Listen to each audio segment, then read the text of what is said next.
I'm Anita from BeanDesigns.com. I'm all about helping you by providing tools so you can create awesome digital scrapbook layouts using GIMP. In this video, I'll share with you how to use the Align tool. I used the Align tool recently for this layout. For this video, I'm going to use the sample layout here that has 3 photos. When I brought these photos into my layout, they were very large. I have scaled them to be 1200 pixels wide, which is three photos, 1200 pixels each completes my full width in the image of 3600. You'll notice there's an outline, a yellow outline here beyond my image. This would be the original size, an outline of the original size of the photo. So GIMP believes that that's the size of the layer. I need GIMP to not think that. In order to change the size of the layer, I'm going to access the Layer menu and choose Crop to Content. You'll notice now the yellow outline jumped to the outline of the actual image on the layer. Let's repeat that for the other 2 layers so that each layer is actually the correct size. This is important for the Align tool to work correctly. You can access the Align tool in multiple ways. You can go to the tool menu across the top, select Transform Tools, and then select Align. You could also go over to your toolbox where the Move tool is and right-click to locate the Align tool. Or you can use your keyboard and type Q.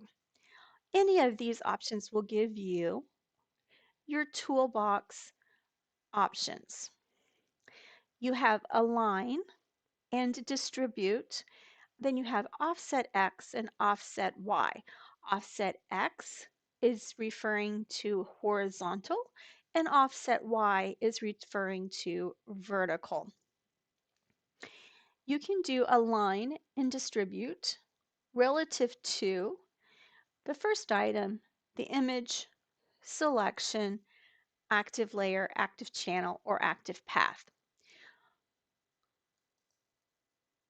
For this tutorial, we're going to use relative to image. That refers to our image of 3600 by 3600. Let's go ahead and make our image fit our screen. So we have the Align tool activated.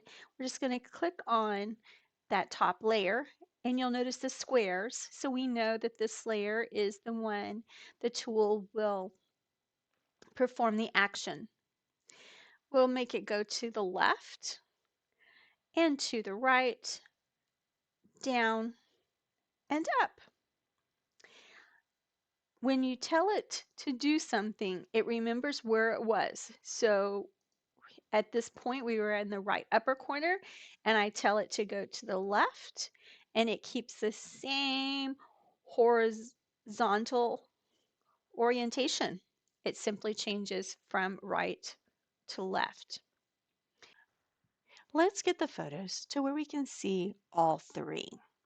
We'll do this by selecting the second photo, moving it to the top, and then selecting the third photo, moving it to the top and to the right upper corner.